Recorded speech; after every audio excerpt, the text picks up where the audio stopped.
To begin at the beginning.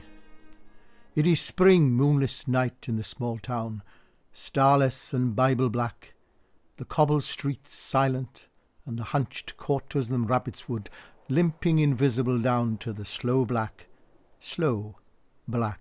crow-black fishing boat bobbing sea. The houses are blind as moles, though moles see fine tonight in the snouting velvet dingles, or blind as Captain Cat there in the muffled middle by the pump and the town clock, the shops in mourning, the welfare hall in widow's weeds. And all the people of the lulled and dumbfound town are sleeping now. Hush, the babies are sleeping, the farmers, the fishers, the tradesmen and pensioners, cobbler, schoolteacher, postman and publican, the undertaker and the fancy woman, drunkard, dressmaker, preacher, policeman, the webfoot cockle-women and the tidy wives. Young girls lie bedded soft, or glide in their dreams with rings and trousseau, bridesmaided by glowworms down the aisles of the organ-playing wood. The boys are dreaming wicked, or of the bucking ranches of the night in the Jolly Roger sea. And the anthracite statues of the horses sleep in the fields, and the cows in the byres, and the dogs in the wet-nosed yards. And the cats nap in the slant corners, or lope sly, streaking and needling on the one cloud of the roofs. You can hear the dew falling, and the hushed town breathing. Only your eyes are unclosed to see the black and folded town fast and slow asleep. And you alone can hear the invisible starfall, the darkest before dawn minutely dew-grey stir of the black dab-filled sea, where the Arethusa, the curlew and the skylark, Zanzibar, Rhiannon, the rover, the cormorant and the Star of Wales tilt and ride. Listen. It is night, moving in the streets, the processional slow musical wind in Coronation Street and Cockle Row. It is the grass growing on Llanrugib Hill, dewfall, starfall, the sleep of birds in Milk Wood. Listen, it is night in the chill squat chapel, hymning in bonnet and brooch and bombazine black, butterfly choker and bootlace bow, coughing like nanny goats, sucking mintos, 40 winking hallelujah, night in the fore-ale, quiet as a domino, in Ocky Milton's lofts like a mouse with gloves, in Diebread's bakery flying like black flour. It is tonight in Donkey Street, trotting silent with seaweed on its hooves, along the cockle cobbles past curtain fernpot, text and trinket, harmonium, holy dresser, watercolours done by hand, china dog and rosy tin tea caddy. It is night, neddying among the snuggeries of babies. Look, it is night, dumbly, royally winding through the coronation cherry trees, going through the graveyard of Bethesda with winds gloved and folded and dew-doffed, tumbling by the sailors' arms. Time passes. Listen. Time passes. Come closer now. Only you can hear the houses sleeping in the streets in the slow deep salt and silent black bandaged night. Only you can see in the blinded bedrooms the combs and petticoats over the chairs, the jugs and basins, the glasses of teeth, thou shalt not on the wall, and the yellowing dicky-bird watching pictures of the dead. Only you can hear and see behind the eyes of the sleepers the movements and countries and mazes and colours and dismays and rainbows and tunes and wishes and flight and fall and despairs and big seas of their dreams. From where you are, you can hear their dreams. Captain Cat, the retired blind sea captain, asleep in his bunk in the sea-shelled shipping bottle, ship-shaped best cabin of Schooner House, dreams of never such seas as any that swamped the decks of his SS Kidwelly, bellowing over his bedclothes and jellyfish slippery, sucking him down, salt deep into the davy dark, where the fish come biting out and nibble him down to his wishbone, and the long drowned nuzzle up to him. "Remember me, Captain. You're dancing Williams. I lost my step in Nantucket. Do you see me, Captain? The white bone talking. I'm Tom Fred the Donkey Man. We shared the same girl once. Her name was Mrs. Probert.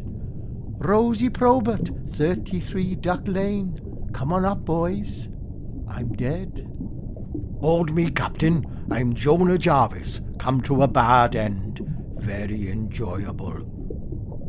Alfred Pomeroy Jones, sea lawyer, born in Mumbles, sung like a linnet, crowned you with a flagon, tattooed with mermaids, thirst like a dredger, died of blisters. This skull left your ear all is Curly Bevan. Tell my aunt it was me that pawned the Ormolu clock. Aye, aye, Curly.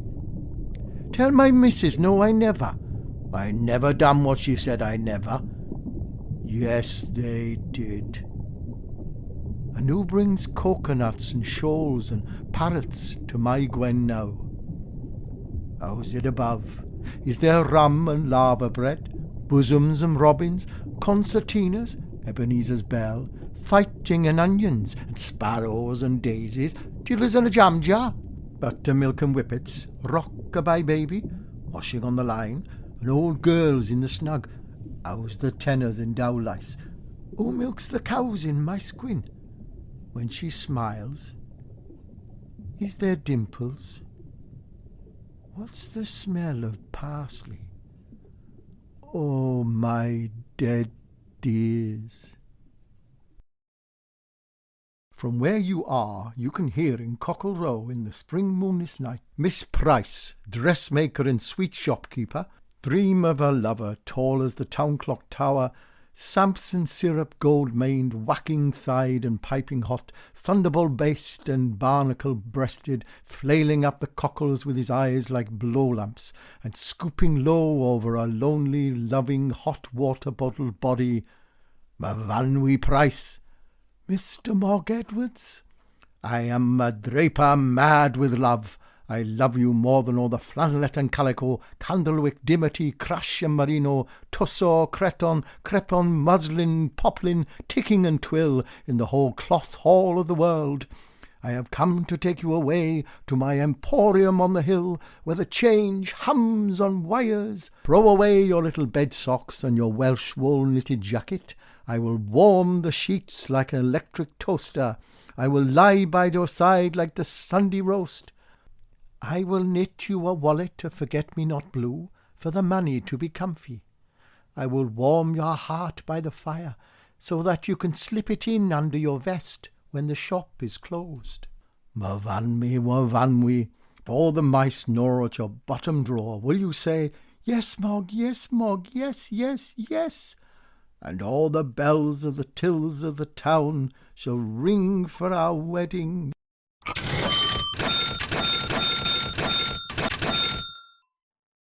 Come now, drift up the dark. Come up the drifting sea-dark street now in the dark night, seesawing like the sea, to the Bible-black, airless attic over Jack Black the cobbler's shop, where alone and savagely Jack Black sleeps in a nightshirt tied to his ankles with elastic, and dreams of chasing the naughty couples down the grass-green, gooseberry double bed of the wood, flogging the tosspots in the spit and sawdust, driving out the bare, bold girls from the sixpenny hops of his nightmares. Hark, Givey! Hark, Givey! Evans the Death, the undertaker, laughs high and loud in his sleep, and curls up his toes as he sees, upon waking 50 years ago, snow lie deep on the goose field behind the sleeping house, and he runs out into the field where his mother is making Welsh cakes in the snow, and steals a fistful of snowflakes and currants, and climbs back to bed to eat them, cold and sweet under the warm white clothes, while his mother dances in the snow kitchen, crying out for her lost currants. And in the little pink-eyed cottage next to the undertaker's lie alone the 17 snoring gentle stone of Mr. Waldo, rabbit-catcher, barber, herbalist, cat-doctor, quack, his fat pink hands palms up over the edge of the patchwork quilt, his black boots neat and tidy in the washing basin, his bowler on a nail above the bed, a milk stout and a slice of cold bread pudding under the pillow, and dripping in the dark he dreams of, this little piggy went to market, this little piggy stayed at home, this little piggy had roast beef, this little piggy had none, and this little piggy went wee, wee, wee, wee, wee, all the way home to Waldo, Waldo. Yes, Blodwyn, love. Oh, what'll the neighbours say? What'll the neighbours? Poor Mrs. Waldo, what she puts up with. Never should ha' married if she didn't had to. Same as her mother. There's husband for you, bad as his father. And you know where he ended? Up in the asylum, crying for his ma every Saturday. He hasn't got a leg, and carrying on with that Mrs. Beatty Morris up in the quarry, and seen her baby, it's got his nose. Oh, it makes my heart bleed. What he'll do for drink. He sewed the pianola and her sewing machine, falling in the gutter, talking to the lamppost, using language, singing in the W. Poor Mrs. Waldo. Oh, Waldo, Waldo. Hush, love, hush. I'm widower Waldo now. Waldo, Waldo. Yes, sir, ma'am. Oh, what'll the neighbours say? What'll the neighbours? Black as a chimbley, ringing doorbells, breaking windows, making mud pies, stealing currants, chalking words. Saw him in the bushes playing muckins. Send him to bed without any supper. Give him centre pods and lock him in the dark. Off to the reformatory. Off to the reformatory. Learn him with a slipper on his BGM. Waldo, Waldo, what are you doing with our Matty? Give us a kiss, Matty Richards. Give us a penny then. I only got an halfpenny. Lips is a penny. Will you take this woman, Matty Richards, Dulcie Prothero, Effie Bevan, Lil the Glue Pot, Mrs. Flasher, Blodwyn Bowen, to be your awful wedded wife? No, no, no. Now, in an iceberg white, holily laundered crinoline nightgown, under virtuous polar sheets, in a spruced and scoured, dust-defying bedroom in trig and trim Bayview, a house for paying guests at the top of the town, Mrs. Ogmore Pritchard, widow, twice, of Mr. Ogmore, linoleum retired, and Mr. Pritchard, failed bookmaker, who, maddened by Besselman's swabbing and scrubbing, the voice of the vacuum cleaner and the fume of polish, ironically swallowed disinfectant, fidgets in her in-sleep, wakes in a dream, and nudges in the ribs. Dead Mr. Ogmore, dead Mr. Pritchard, ghostly on either side. Mr. Ogmore, Mr. Pritchard, it is time to inhale your balsam. Oh, Mrs. Ogmore, oh, Mrs. Pritchard. Soon it will be time to get up. Tell me your tasks in order. I must put my pyjamas in the drawer marked pyjamas. I must take my cold bath, which is good for me. I must wear my flannel band to ward off sciatica. I must rest behind the curtain and put on my apron. I must blow my nose. In the garden, if you please. In a piece of tissue paper, which I afterwards burn. I must take my salts, which are nature's friend. I must boil the drinking water because of germs. I must make my herb tea, which is free from tannin, and have a charcoal biscuit, which is good for me. I may smoke one pipe of asthma mixture. In the woodshed, if you please. And dust the parlour and spray the canary. I must put on rubber gloves and search the peak for fleas. I must dust the blinds, and then I must raise them. And before you let the sun in, mind it wipes its shoes. In Butcher Bynan's, Gossamer Bynan, daughter, schoolteacher, dreaming deep, daintily ferrets under a fluttering hummock of chicken's feathers, in a slaughterhouse that has chintz curtains and a three-piece suite, and finds, with no surprise, a small, rough, ready man with a bushy tail, winking in a paper carrier.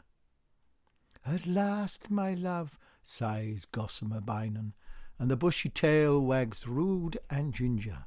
Help! Cries Organ Morgan, the organist, in his dream. There is perturbation and music in Coronation Street. All the spouses are honking like geese, and the babies singing opera.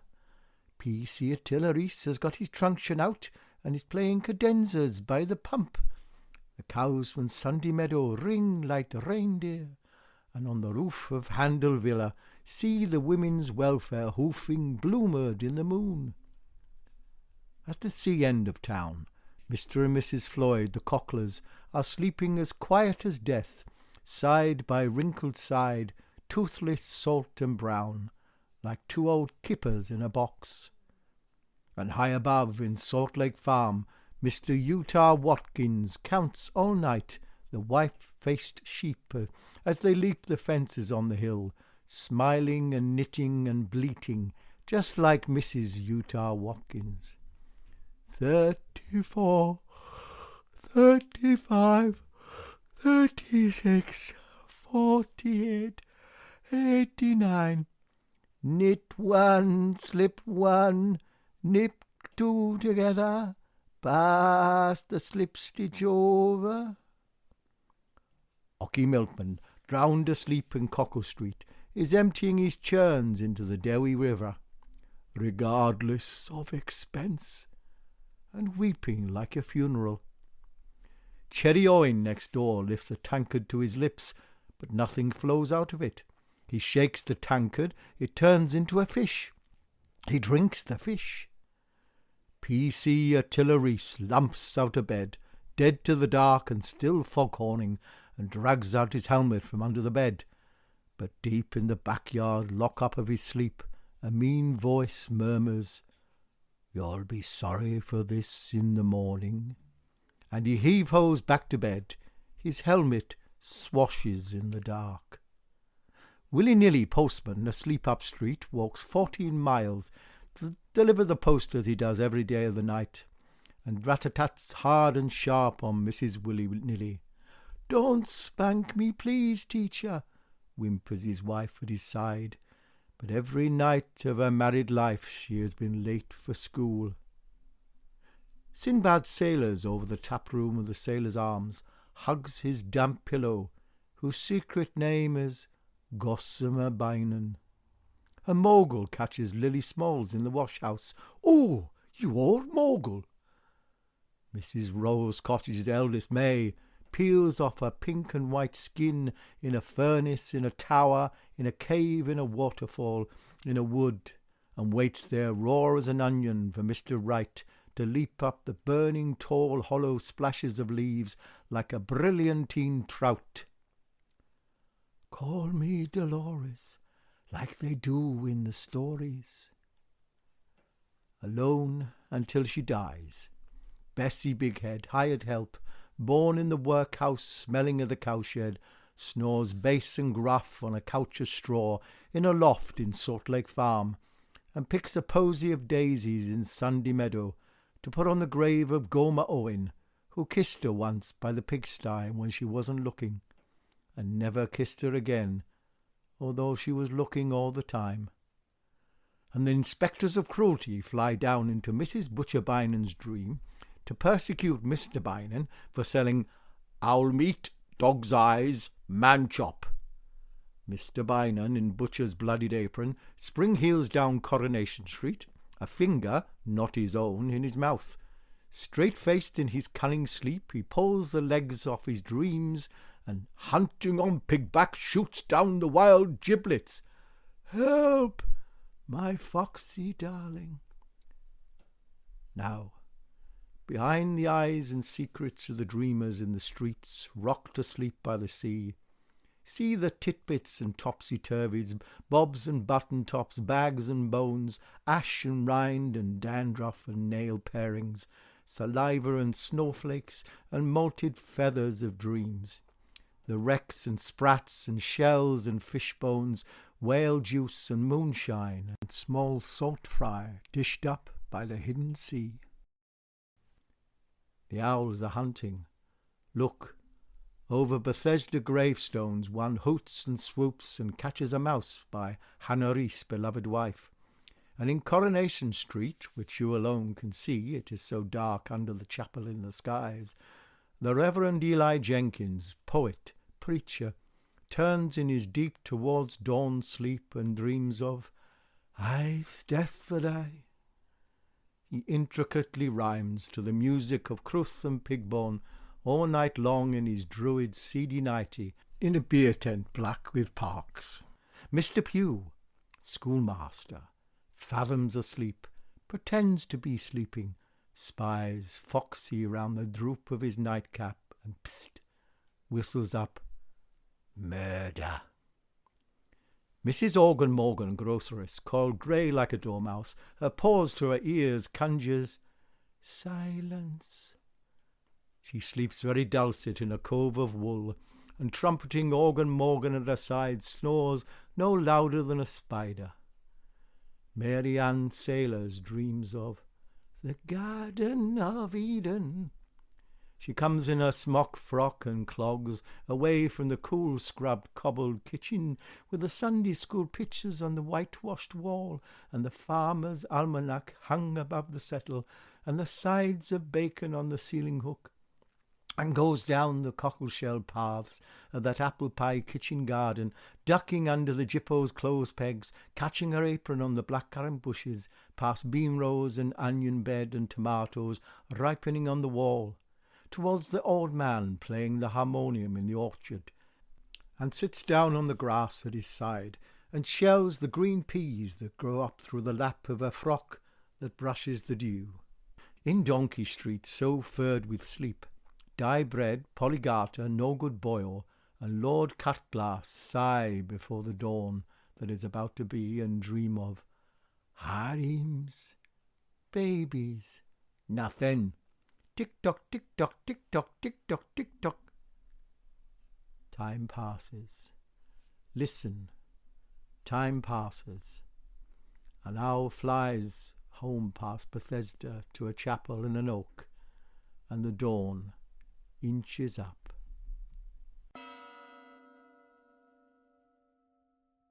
Stand on this hill.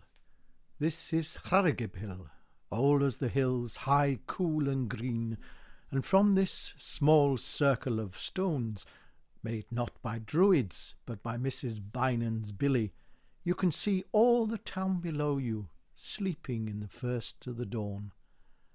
You can hear the lovesick wood pigeons mooning in bed. A dog barks in his sleep, farmyards away.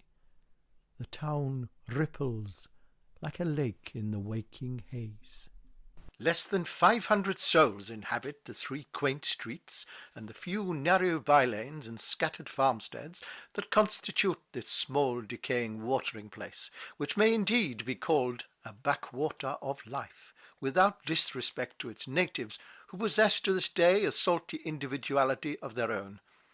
The main street, Coronation Street, consists for the most part of humble 2-storied houses, many of which attempt to achieve some measure of gaiety by prinking themselves out in crude colours and by the liberal use of pinkwash, though there are remaining a few 18th century houses of more pretension, if on the whole in a sad state of disrepair. Though there is little to attract the hill climber, the health seeker, the sportsman, or the week-ending motorist, the contemplative may, if sufficiently attracted to spare it some leisurely hours, find in its cobbled streets and its little fishing harbour, in its several curious customs, and in the conversation of its local characters, some of that picturesque sense of the past so frequently lacking in towns and villages, which have kept more abreast of the times.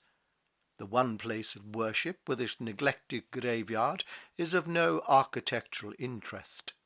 The river Dewi is said to abound in trout, but is much poached.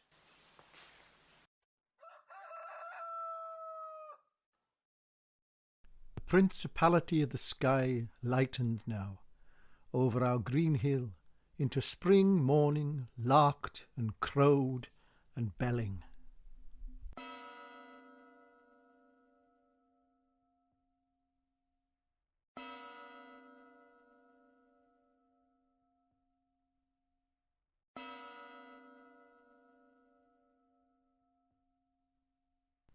Who pulls the town hall bell rope of blind Captain Cat? One by one the sleepers are wrung out of sleep this one morning as every morning. And soon you shall see the chimney's slow up-flying snow as Captain Cat in sailor's cap and sea boots announces today with his loud get-out-of-bed bell. The Reverend Eli Jenkins in Bethesda House gropes out of bed into his preacher's black, combs back his bard's white hair, forgets to wash, pads barefoot downstairs, opens the front door, stands in the hallway, and looking out to the day and up at the eternal hill, and hearing the sea break and the gab of birds, remembers his own verses, and tells them softly to empty Coronation Street that is rising and raising its blinds. Dear Gwalia, I know there are towns lovelier than ours, and fairer hills and loftier far, and groves more full of flowers, and boskier woods more blithe with spring, and bright with birds adorning, and sweeter bards than I to sing their praise this beauteous morning. By Cada Idris tempest torn, or Moyle Withforth glory, Carneth Llywelyn beauty born, Plynlimmon old in story. By mountains where King Arthur dreams, by Penmaen Mawr defiant, Charigib hill a molehill seems, a pygmy to a giant. By Southey Senny Davidi, Edu Eden Aled all, Taff and Towie, broad and free, Clefnant with its waterfall. Clywen Clethow Dylaeth Dow, Eli Gweli Ogorneth, small is our river Dewi Lord, a baby on our rushy bed. By Carrig Kennan, king of time, our heron head is only a bit of stone with seaweed spread, where gulls come to be lonely. A tiny dingle is Milkwood, by Grodon Grove neath Gronga. But let me choose, and oh, I should love all my life and longer to stroll among our trees and stray in Goosegog Lane on Donkey Down, and hear the Dewi sing all day, and never, never leave the town. The Reverend Jenkins closes the front door. His morning service is over.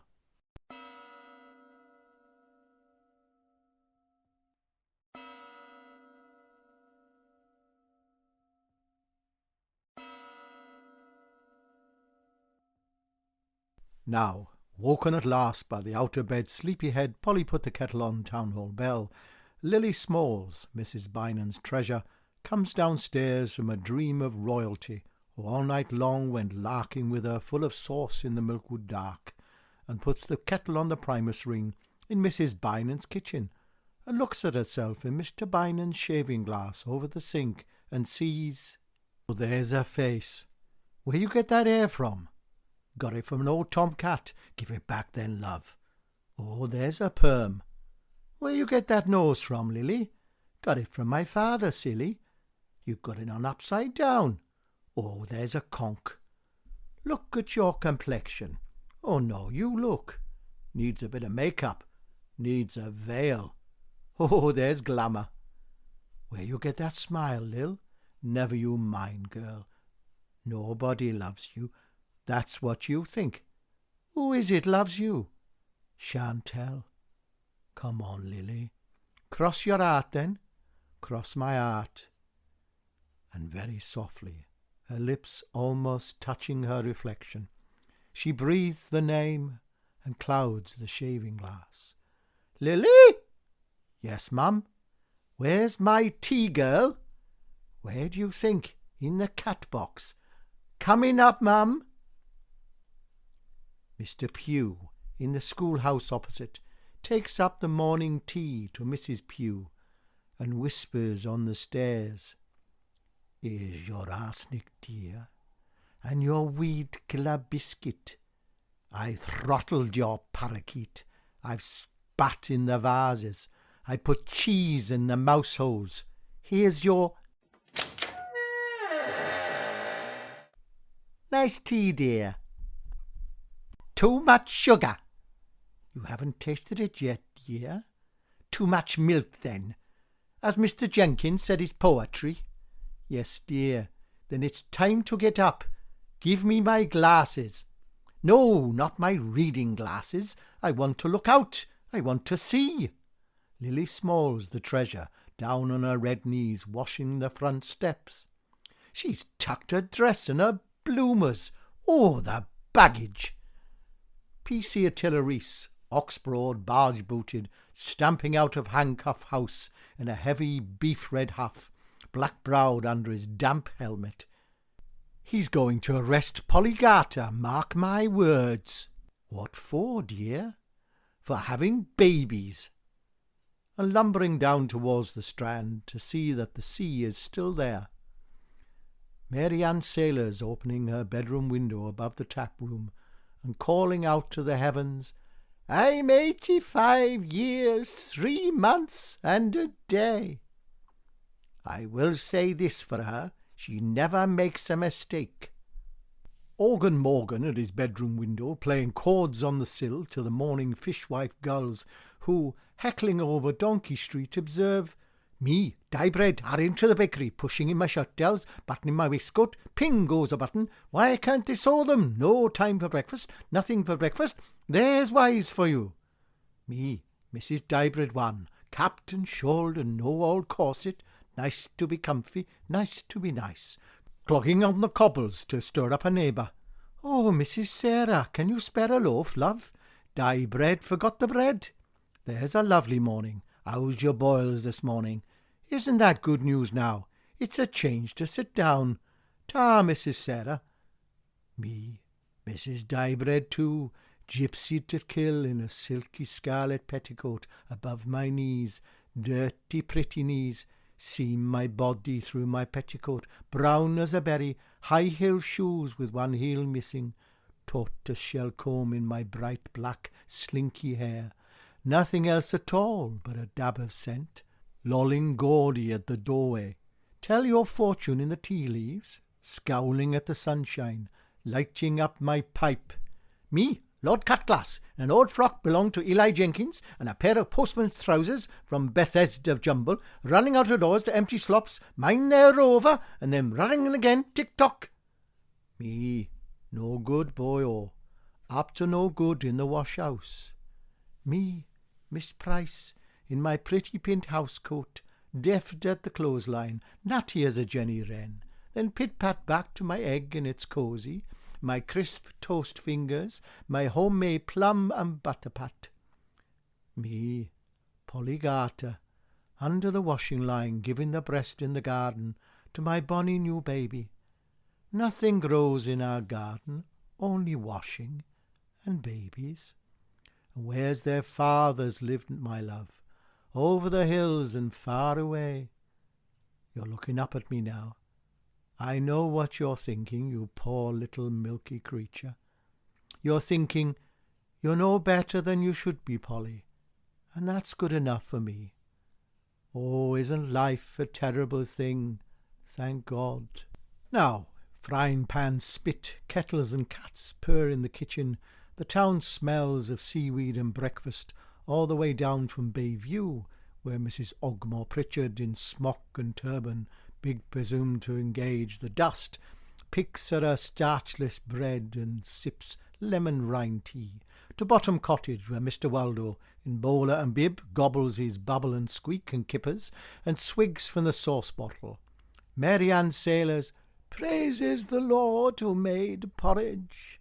Mr. Pugh remembers ground glass as he juggles his omelette. Mrs. Pugh nags the salt cellar.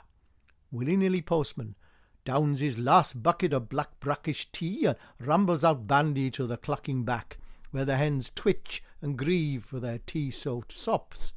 Mrs. Willy-nilly, full of tea to her double-chin brim, broods and bubbles over her coven of kettles on the hissing hot range, always ready to steam open the mail. The Reverend Eli Jenkins finds a rhyme and dips his pen in his cocoa. Lord Cutglass in his ticking kitchen scampers from clock to clock, a bunch of clock keys in one hand, a fish head in the other. Captain Cat in his galley, blind and fine-fingered, savours his sea-fry. Mr. and Mrs. Cherry Owen, in their Donkey Street room that is bedroom, parlour, kitchen and scullery, sit down to last night's supper of onions boiled in their overcoats, and broth of spuds and bacon rind and leeks and bones. See that smudge on the wall by the picture of Auntie Blossom? That's where you threw the sago. Ho, ho, ho! You only missed me by an inch. I always miss Auntie Blossom too. Remember last night, and you reeled my boy as drunk as a deacon, with a big wet bucket and a fish frail full of stout, and you looked at me and you said, "God has come home," you said. And then over the bucket you went, sprawling and bawling, and the floor was all flagons and eels. Was I wounded? And then you took off your trousers and you said, "Does anybody want to fight? Oh, you old baboon. Give me a kiss." And then you sang Bread of Heaven, tenor and bass. I always sing Bread of Heaven. And then you did a little dance on the table. I did. Drop dead. And then what did I do? Then you cried like a baby and said you were a poor drunk orphan with nowhere to go but the grave. And what did I do next, my dear? Then you danced on the table all over again and said you were King Solomon Owen and I was your Mrs. Sheba. And then I got you into bed and you snored all night like a brewery. Bynum Butcher's in Coronation Street. The smell of fried liver sidles out with onions on its breath. And listen, in the dark breakfast room behind the shop, Mr. and Mrs. Bynum, waited upon by their treasure, enjoy between bites their every morning hullabaloo, and Mrs. Bynum slips the gristly bits under the tasselled tablecloth to her fat cat. She likes the liver, Ben. She ought to do best. It's her brother's. Oh, do you hear that, Lily? Yes, ma'am. We're eating pusscat. Yes, ma'am. Oh, you cat butcher. It was doctored, mind. What's that got to do with it? Yesterday we had mole. Oh, Lily, Lily. Monday, otter. Tuesday, shrews. Go on, Mrs. Bynum. He's the biggest liar in town. Don't you dare say that about Mr. Bynum. Everybody knows it, mum. Mr. Bynum never tells a lie, do you, Ben? No, Bess. And now I'm going out after the corgis with my little cleaver. Oh, Lily, Lily. Up the street in the Sailor's Arms, Sinbad Sailors, grandson of Mary Ann Sailors, draws a pint in the sunlit bar. The ship's clock in the bar says 11:30. 11:30 is opening time. The hands of the clock have stayed still at 11:30 for 50 years. It is always opening time in the Sailor's Arms. Here's to me, Sinbad. All over the town, babies and old men are cleaned and put into their broken prams and wheeled onto the sunlit cockled cobbles or out into the backyards under the dancing underclothes and left. A baby cries, "I want my pipe and he wants his bottle."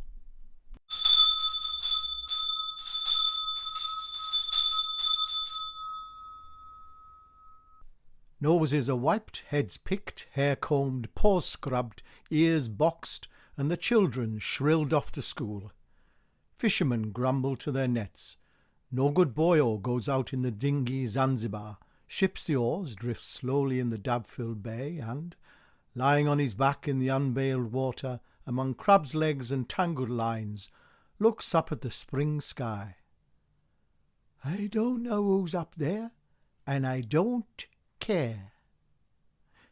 He turns his head and looks up at Carrigibb Hill and sees among green lathered trees the white houses of the strewn-away farms, where farm boys whistle, dogs shout, cows low, but all too far away for him or you to hear. And in the town the shops squeak open. Mr. Edwards, in butterfly collar and straw hat, at the doorway of Manchester House, measures with his eye the dawdlers by for striped flannel shirts and shrouds and flowery blouses, and bellows to himself in the darkness behind his eyes, "I love Miss Price." Syrup is sold in the post office. A car drives to market full of fowls and a farmer. Milk churns stand a Coronation corner like short silver policemen. And sitting at the open window of Schooner House, blind Captain Cat hears all the mourning of the town. Maggie Richards, Ricky Reese, Tommy Powell, Ow Sal, Little Gerwine, Billy Swansea with the dog's voice, one of Mr. Waldo's, Nasty Humphrey, Jackie with the sniff, Where's Dickie's Albie, and the boys from T-Pant. Perhaps they got the rash again. Somebody's hit Maggie Richards. 2-1, it's Billy Swansea. Never trust a boy who barks. Ha! Right again, it's Billy. And the children's voices cry away. That's willy-nilly knocking at Bayview. Rat-a-tat, very soft. The knocker's got a kid glove on. Who sent a letter to Mrs. Ogmore Pritchard? Careful now, she swabs the front glassy. Every step's like a bar of soap. Mind your size twelvesits. That old Bessie would beeswax the lawn to make the bird slip. Morning, Mrs. Ogmore Pritchard. Morning, postman. Here's a letter for you with stamped and addressed envelope enclosed, all the way from Built Wells. A gentleman wants to study birds, and can he have accommodation for 2 weeks and a bath vegetarian? No. You wouldn't know he was in the house, Mrs. Ogmore Pritchard. He'd be out in the mornings at the bang of dawn, with his bag of breadcrumbs and his little telescope, and come home at all hours covered with feathers. I won't have persons in my nice clean rooms breathing all over the chairs. Cross my heart, he won't breathe, and putting their feet on my carpets, and sneezing on my china, and sleeping in my sheets. He only wants a single bed, Mrs. Ogmore Pritchard. And back she goes to the kitchen to polish the potatoes. Captain Cat hears Willy-nilly's feet heavy on the distant cobbles. 1, 2, 3, 4, 5. That's Mrs. Rowe's cottage. What's today? Today she gets the letter from her sister in Goslass. How's the twins' teeth? He's stopping at schoolhouse. Morning, Mrs. Pugh. Mrs. Ogmore Pritchard won't have a gentleman in for Built Wells, 'cause he'll sleep in her sheets. Mrs. Rose Cottage's sister in Goslass's twins have got to have them out. Give me the parcel. It's for Mr. Pugh, Mrs. Pugh. Never you mind. What's inside it? A book called Lives of the Great Poisoners. That's Manchester House.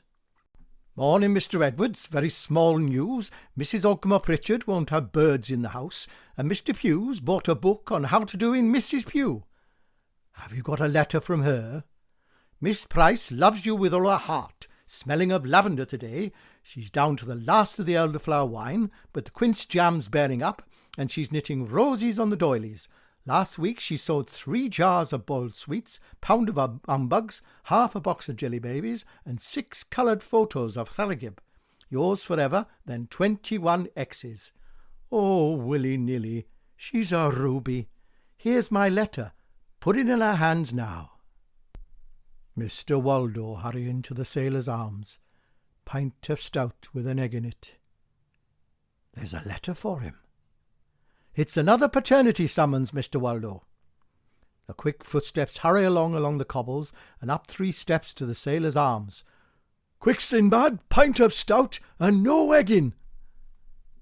People are moving now up and down the cobbled street. All the women are out in the morning in the sun. You can tell it's spring. There goes Mrs. Cherry. You can tell her by her trotters. Off she trots, new as a daisy. Who's that talking by the pump? Mrs. Floyd and Boyle talking flatfish. What can you talk about flatfish?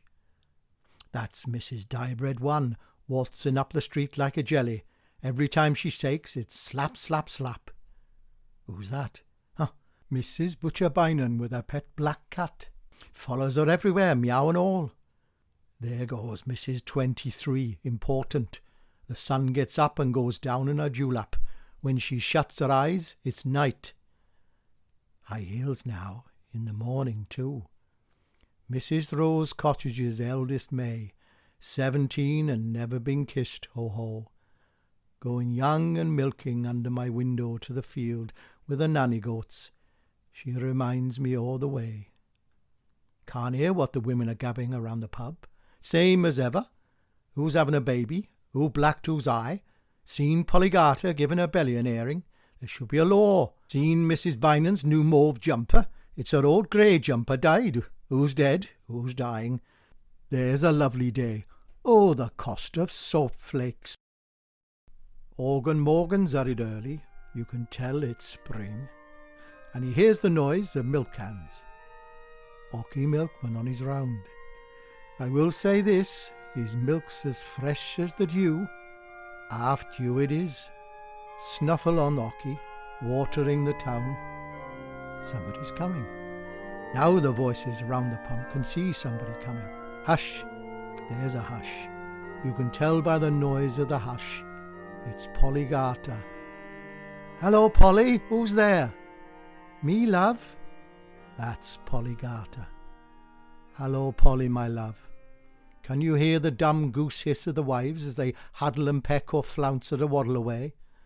Who cuddled you when? Which of their gandering hubbies moaned in Milkwood for your naughty mothering arms and body like a wardrobe, love? Scrub the floors of the welfare hall for the Mothers' Union social dance.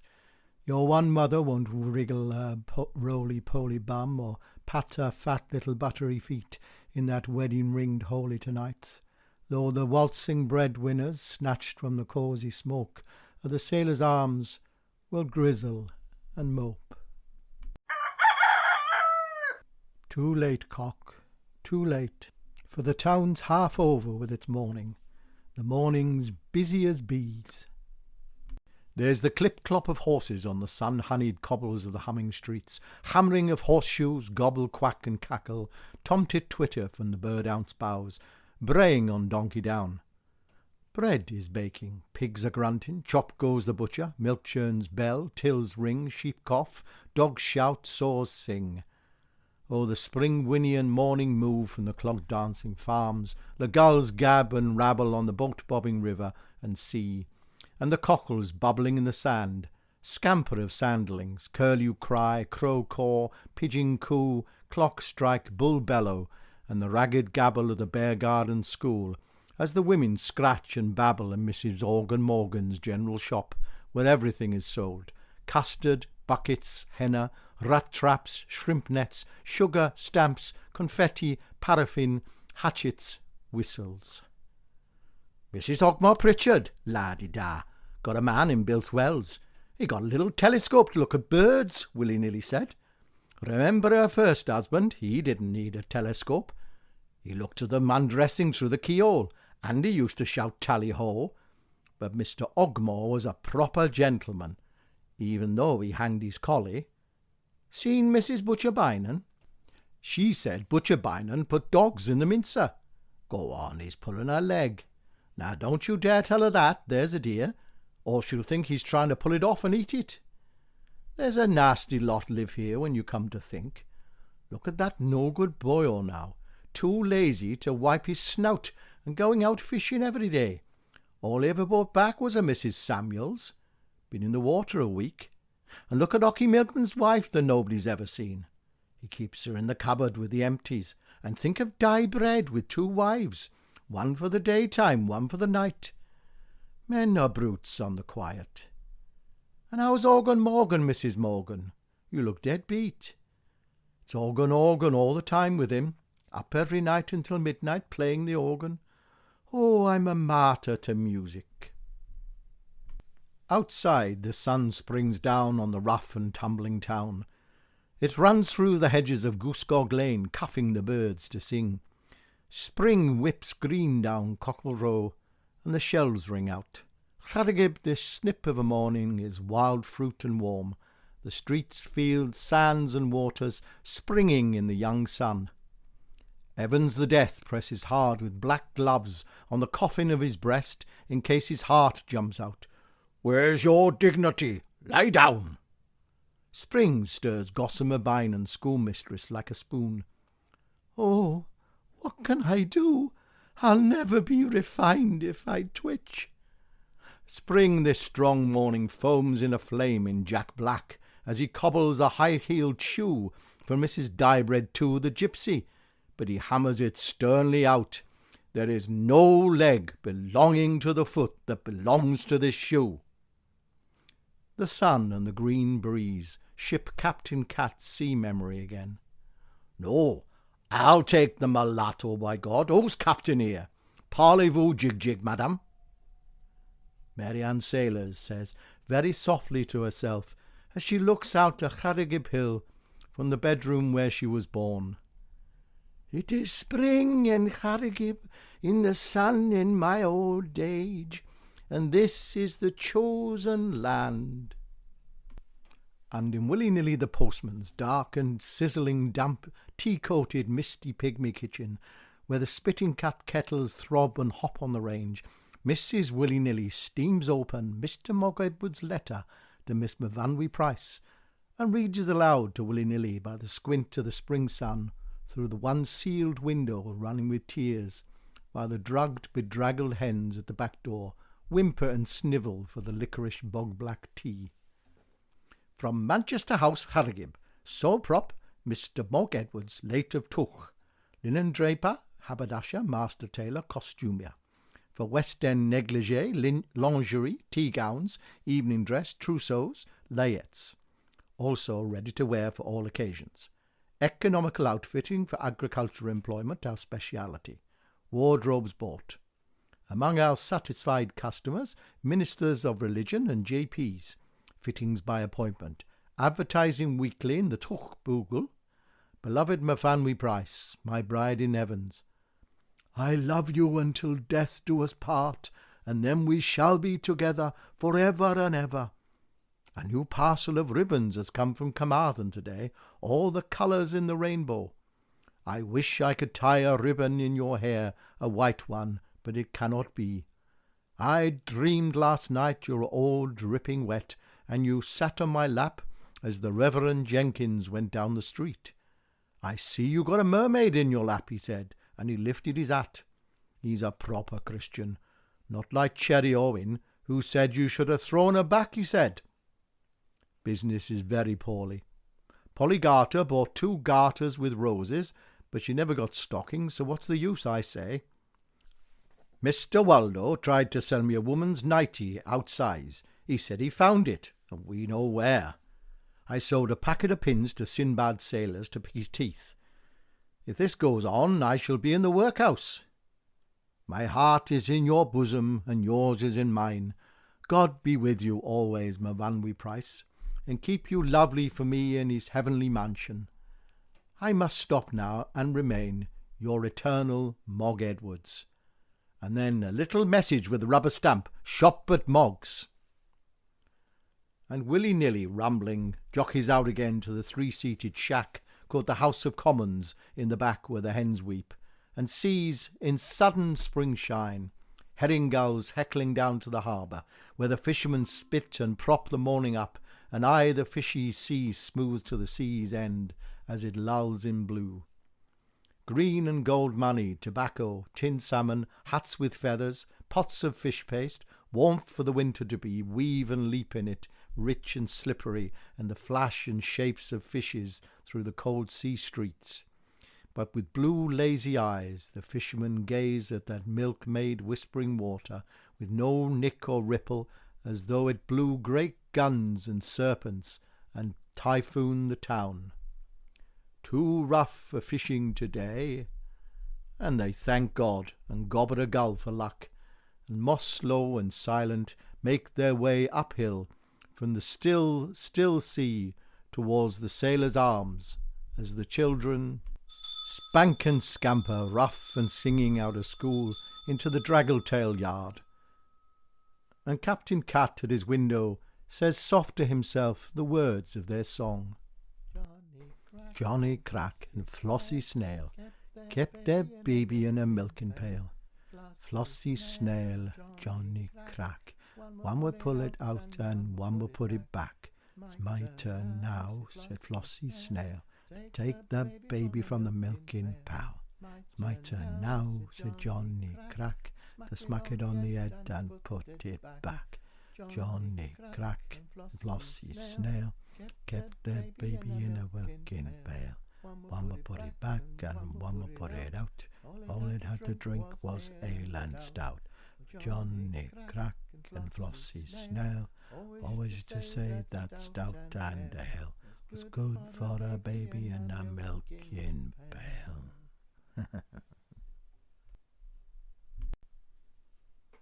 The music of the spheres is heard distinctly over Milkwood. It is the rustle of spring. A glee party sings in Bethesda graveyard, gay but muffled. Vegetables make love above the tenors, and dogs bark blue in the face. Mrs. Ogmore Pritchard belches in a teeny hanky and chases the sunlight with a fly whisk, but even she cannot drive out the spring. From one of the finger bowls a primrose grows. Mrs. Diebread 1 and Mrs. Diebread 2 are sitting outside their house in Donkey Lane, one darkly, one plumply blooming in the quick, dewy sun. Mrs. Diebread 2 is looking into a crystal ball, which she holds in the lap of her dirty yellow petticoat, hard against her hard, dark thighs. Cross my palm with silver, out of our housekeeping money. Ah! What do you see, lovey?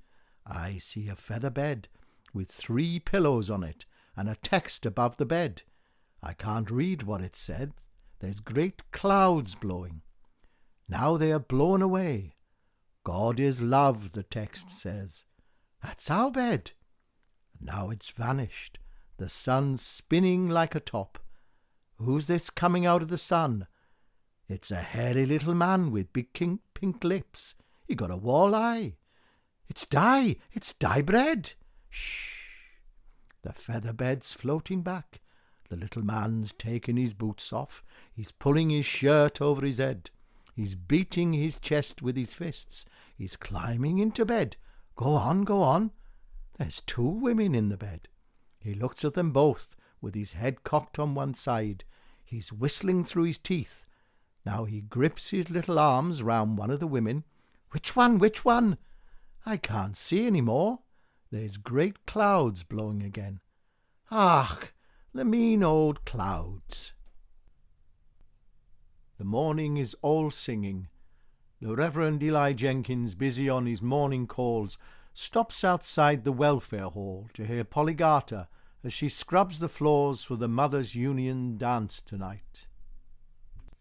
I loved a man whose name was Tom. He was strong as a bear and 2 yards long. I loved a man whose name was Dick. He was big as a barrel and 3 feet thick. And I loved a man whose name was Harry, 6 feet tall and sweet as a cherry. But the one I loved best, awake or asleep, was little Willie Wee, and he's 6 feet deep.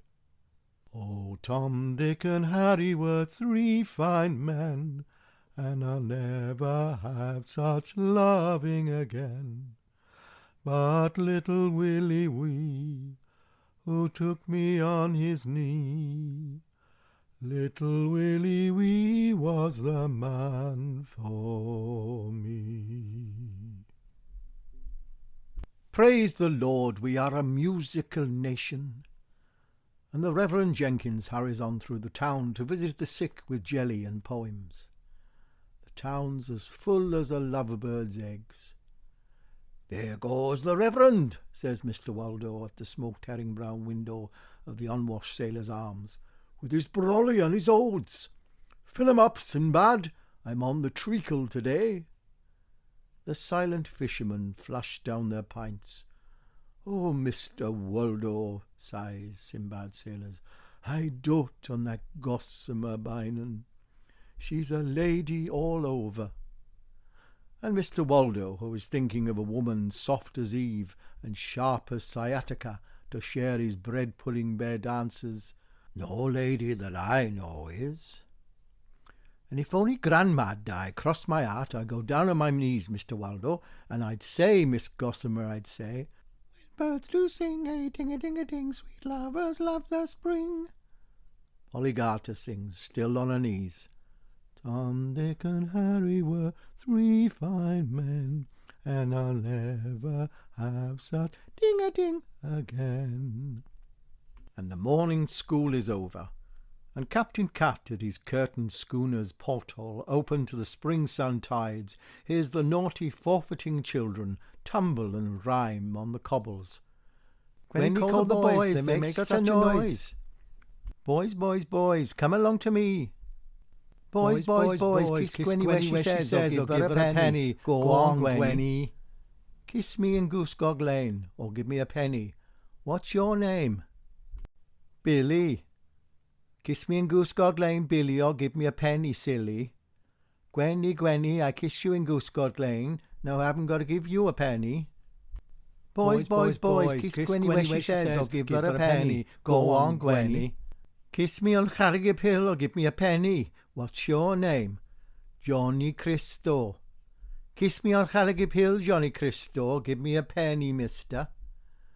I kiss you on Harrogate Hill, now I am going to give you a penny. Boys, boys, boys, kiss Gwenny where she says, or give her a penny. Go on, Gwenny.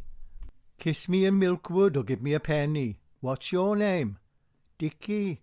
Kiss me in Milkwood, Dicky, or give me a penny quickly. I can't kiss you in Milkwood. Gwenny asking why. Why?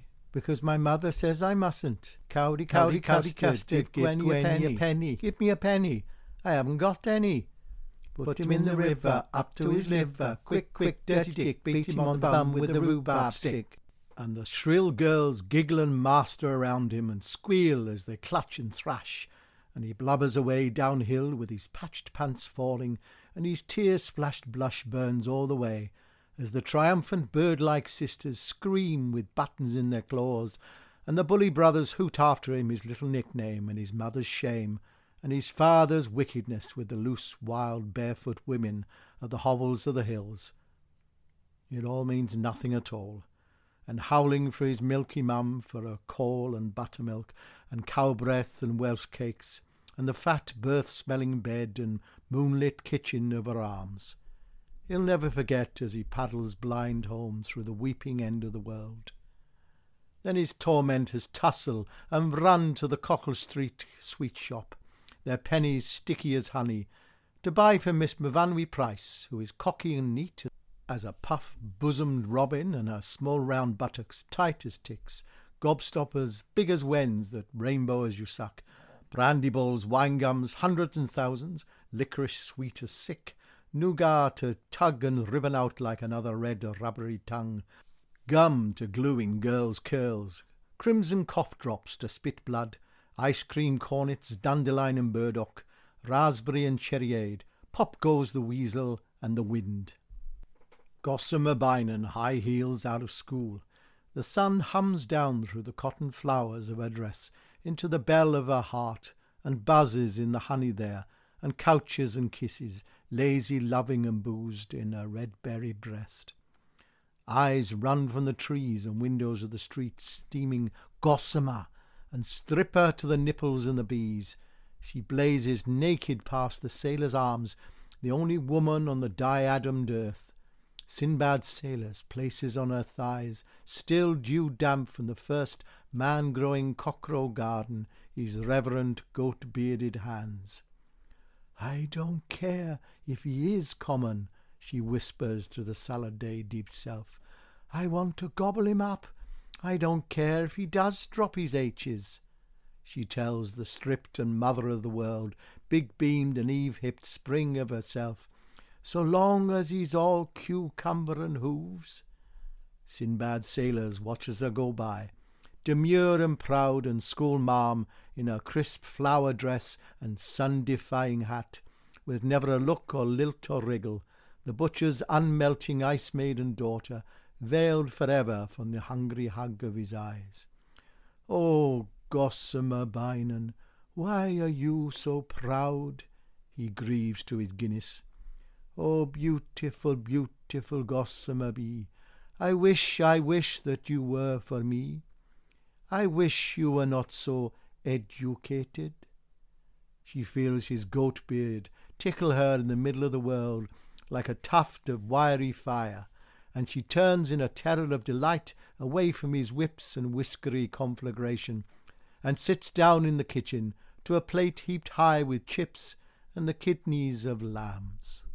In the blind-drawn dark dining-room of schoolhouse, dusty and echoing as a dining-room in a vault, Mr. and Mrs. Pugh are silent over cold grey cottage pie. Mr. Pugh reads as he forks the shroud meat in from Lives of the Great Poisoners. He has bound a plain brown paper cover around the book. Slyly, between slow mouthfuls, he side-spies up at Mrs. Pugh, poisons her with his eyes, then goes on reading.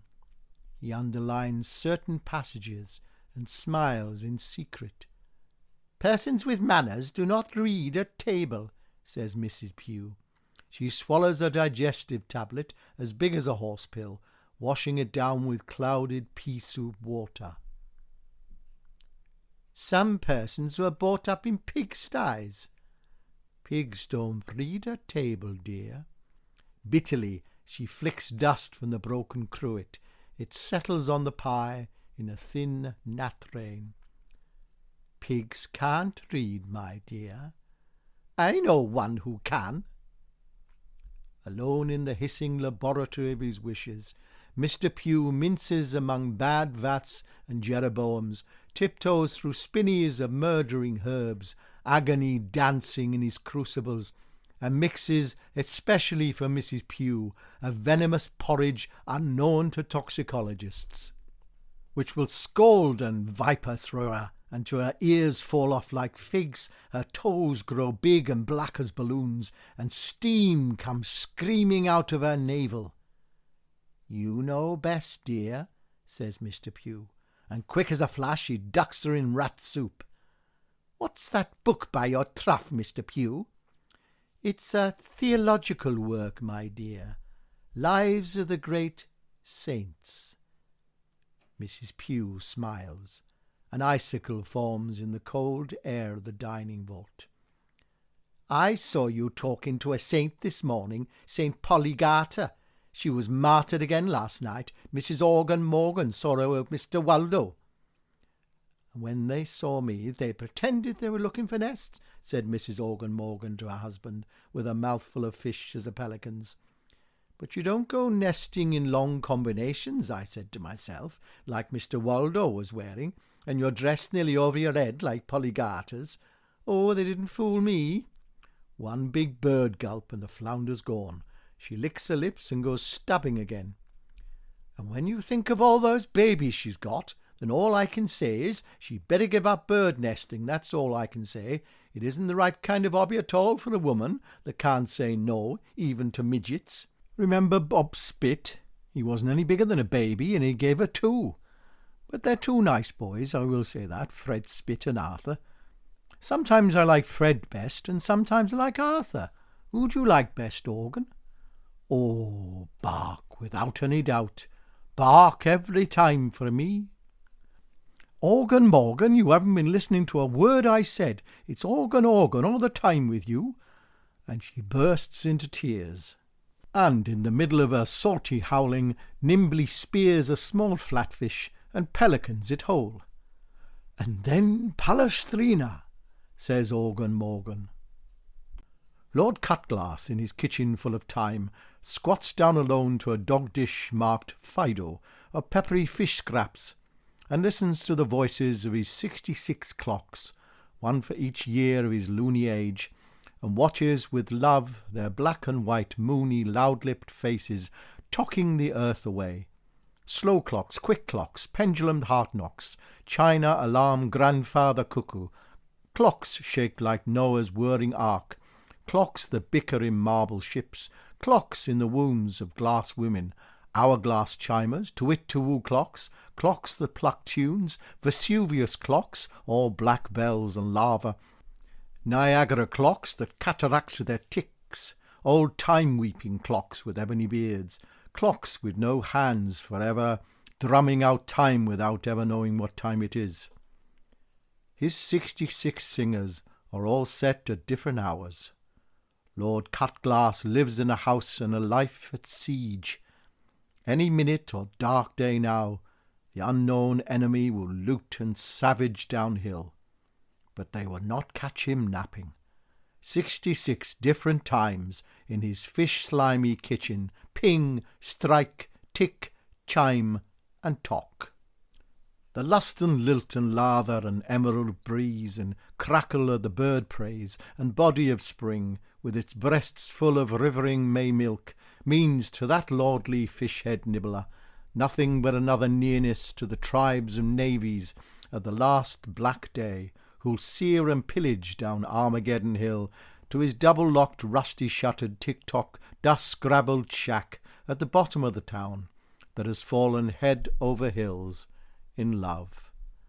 And I'll never have such loving again, Pretty Polly hums and longs. But I always think, as we tumble into bed, of little Willie Wee, who is dead, dead, dead. The sunny, slow, lulling afternoon yawns and moons through the dozy town. The sea lolls, laps, and idles in, with fishes sleeping in its lap. The meadows still as Sunday, the shut-eyed tasselled bulls, the goat and daisy dingles, nap happy and lazy. The dumb duck ponds snooze, clouds sag and pillow on Charrigup Hill.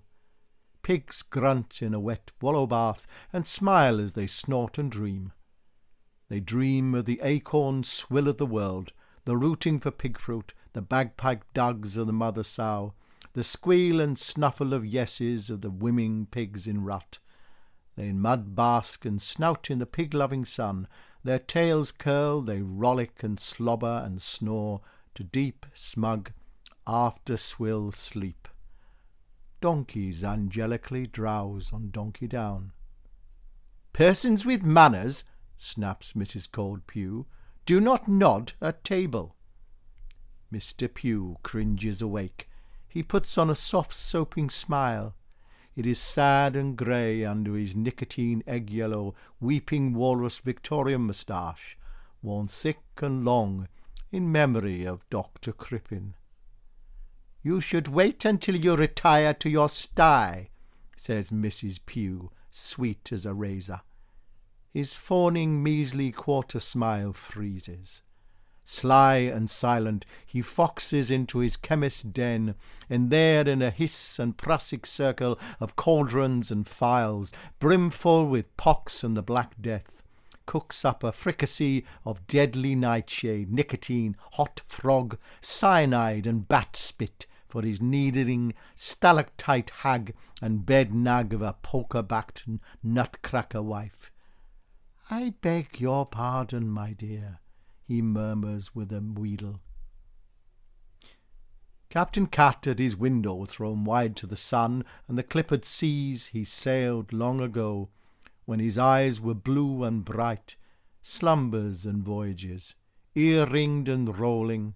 "I love you, Rosie Probert," tattooed on his belly. He brawls with broken bottles in the fug and babble of the dark dock bars, roves with a herd of short and good-time cows in every port, and twines and souses with the drowned and blousy-breasted dead. He weeps as he sleeps and sails. One voice of all he remembers most dearly as his dream buckets down, lazy early Rosie with the flaxen thatch, whom he shared with Tomfred the donkeyman and many other seamen, clearly and near to him speaks from the bedroom of her dust. In that gulf and haven fleets by the dozen have anchored for the little heaven of the night, but she speaks to Captain Napping Cat alone. "Mrs. Probert, from Duck Lane, Jack, quack twice and ask for Rosie. is the one love of his sea life that was sardined with women.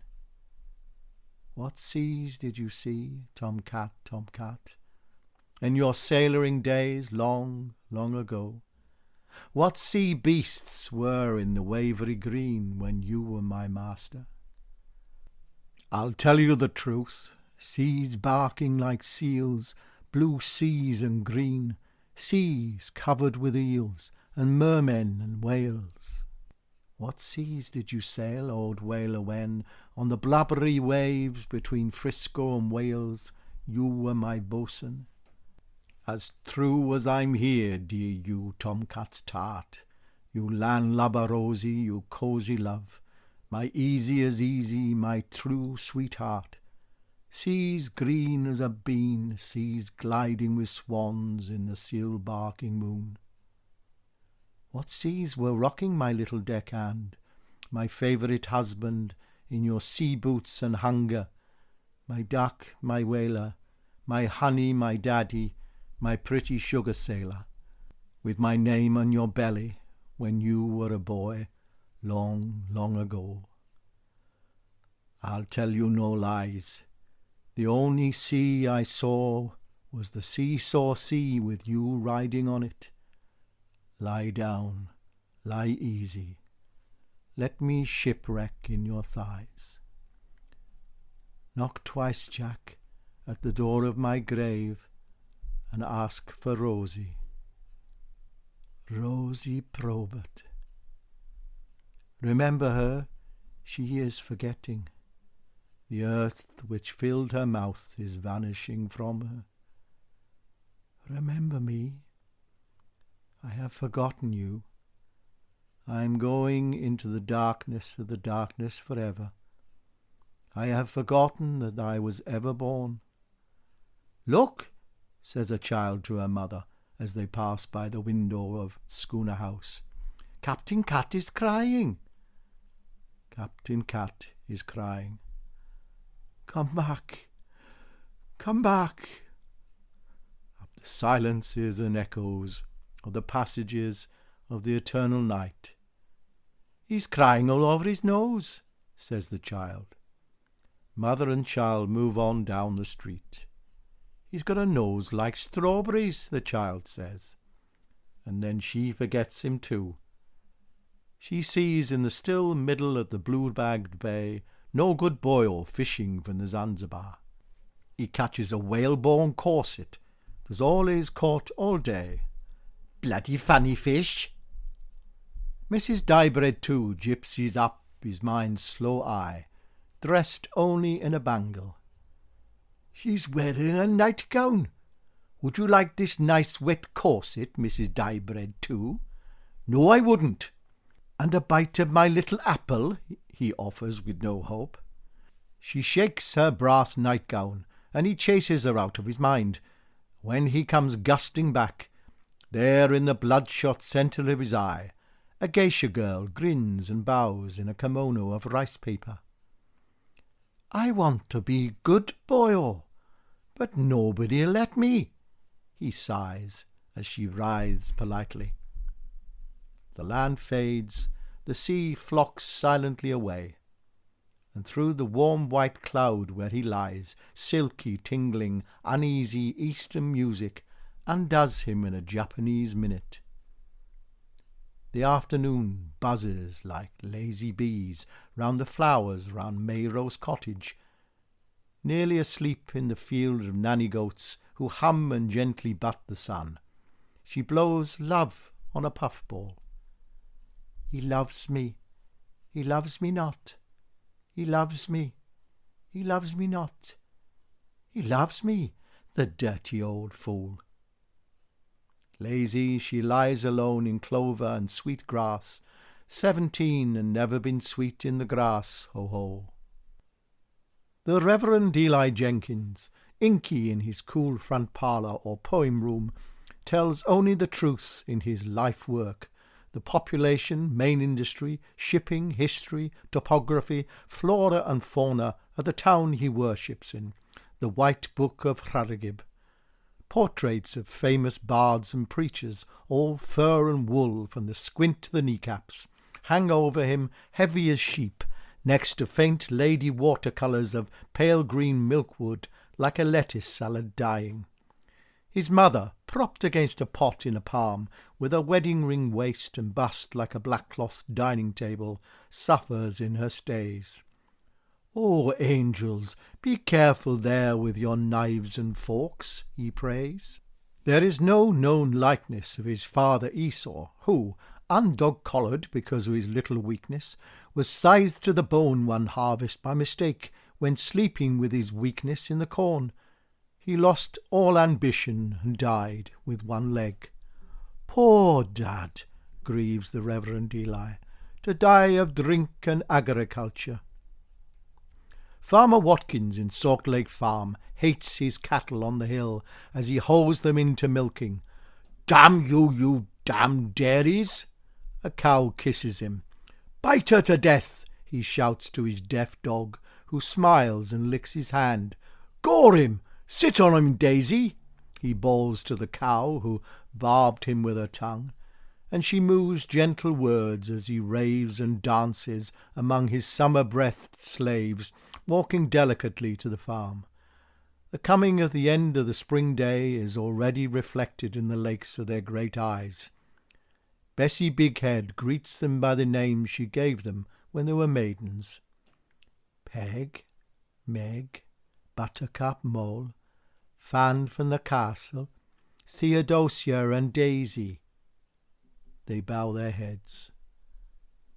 Look up Bessie Bighead in the White Book of Llargib, and you will find the few haggard rags and the one poor glittering thread of her history, laid out in pages there with as much love and care as the lock of hair of a first lost love.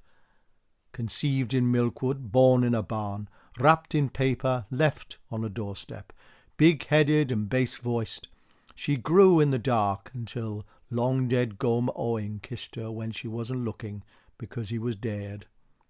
Now in the light she'll work, sing, milk, say the cow's sweet names, and sleep until the night sucks out her soul and spits it into the sky. In her lifelong low light, holily Bessie milks the fond, lake-eyed cows as dusk showers slowly down over byre, sea, and town. Utah Watkins curses through the farmyard on a cart-horse. "Gallop, you bleeding cripple!" And the huge horse neighs softly, as though he'd given it a lump of sugar. Now the town is dusk. Each cobble, donkey, goose, and gooseberry street is a thoroughfare of dusk and ceremonial dust, and night's first darkening snow and the sleep of birds drift under and through the live dusk of this place of love. Llargib is the capital of dusk.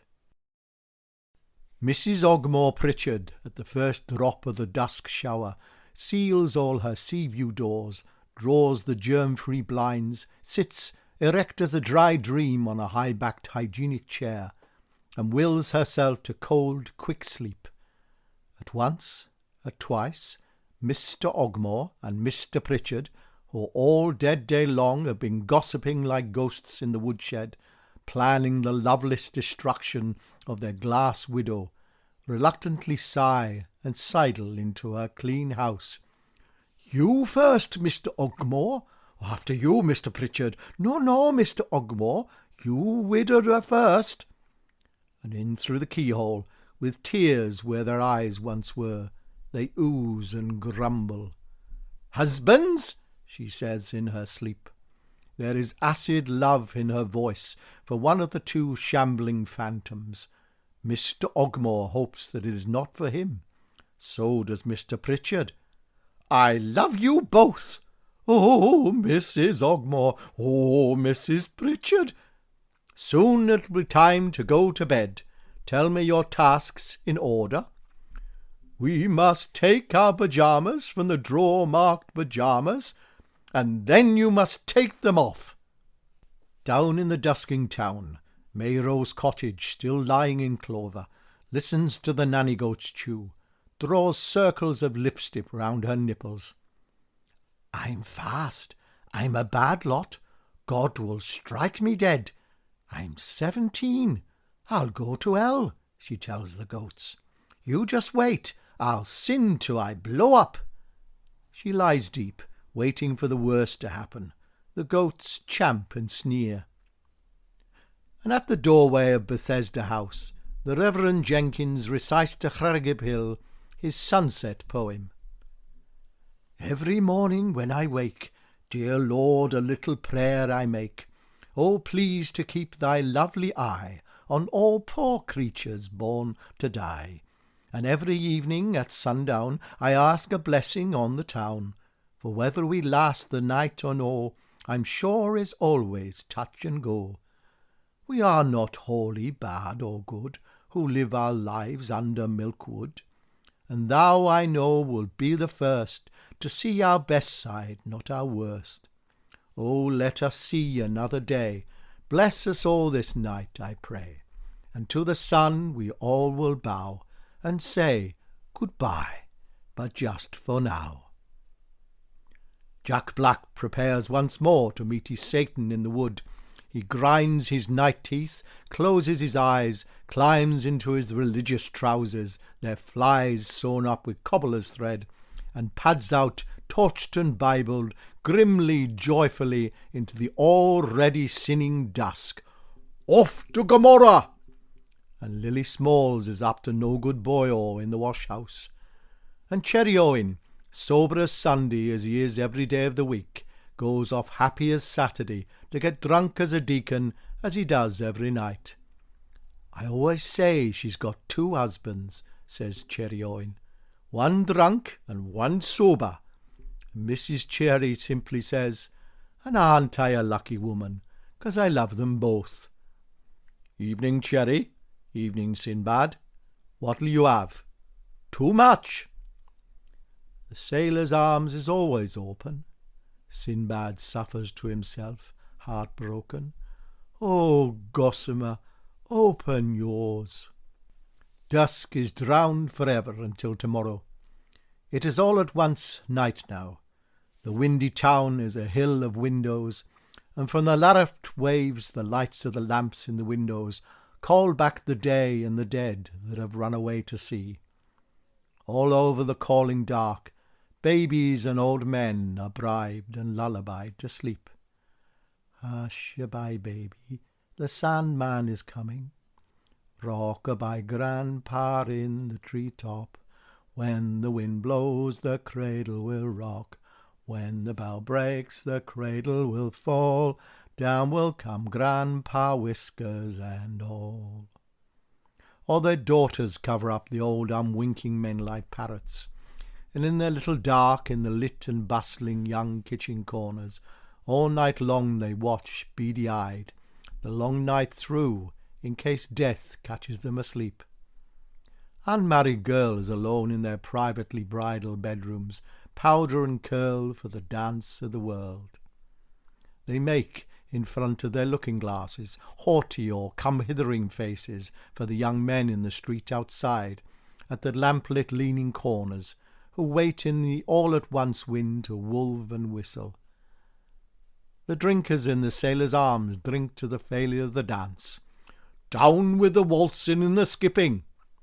Dancing isn't natural. Righteously, says Cherry Owen, who has just downed 17 pints of flat, warm, thin Welsh bitter beer. A farmer's lantern glimmers, a spark on Llanrugib hillside. Llanrugib Hill, writes the Reverend Jenkins in his poem room. Llanrugib Hill, that mystic tumulus, the memorial of peoples that dwelt in the region of Llanrugib before the Celts left the land of summer, and where the old wizards made themselves a wife out of flowers. Blind Captain Cat climbs into his bunk. Like a cat he sees in the dark. Through the voyages of his tears he sails to see the dead. Dancing Williams, still dancing. Jonah Jarvis, still. Curly Bevan's skull. Rosie with God, she has forgotten dying. The dead come out in their Sunday best. Listen to the night breaking. Organ Morgan goes to chapel to play the organ. He sees Bach lying on a tombstone. Johann Sebastian! Oh! Johann Sebastian, mighty Bach! Oh, Bach, Bach! To hell with you, says Cherry Owen, who is resting on the tombstone in his way home. Mr. Mogg Edwards and Miss Mvanwy Price, happily apart from one another at the top and the sea end of the town, write their every night letters of love and desire. In the warm white book of Llharigib you will find the little maps of the islands of their contentment. Oh, my Mogg, I am yours forever. And she looks around with pleasure at her own neat, never-dull room, which Mr. Mogg Edwards will never enter. Come to my arms, Mvanwy. And he hugs his lovely money to his own heart. And Mr. Waldo, drunk in the dusky wood, hugs his lovely Polly Garter under the eyes and rattling tongues of the neighbours and the birds, and he does not care. He smacks his live red lips. But it is not his name that Polly Garter whispers, as she lies under the oak and loves him back. 6 feet deep that name sings in the cold earth. But I always think, as we tumble into bed, of little Willie Wee, who is dead, dead, dead. The thin night darkens. A breeze from the creased water sighs the streets close under milk-waking wood. The wood, whose every tree foot's cloven in the black lad's sight of the hunters of lovers. There is a God-built garden to Mary Ann sailors, who knows there is heaven on earth, and the chosen people of his kind fire in Llharigib's land. That is the fair day farmhands' wantoning ignorant chapel of bridesbeds, and to the Reverend Eli Jenkins a green-leaved sermon on the innocence of men. The suddenly wind-shaken wood springs awake for the second dark time this one spring day.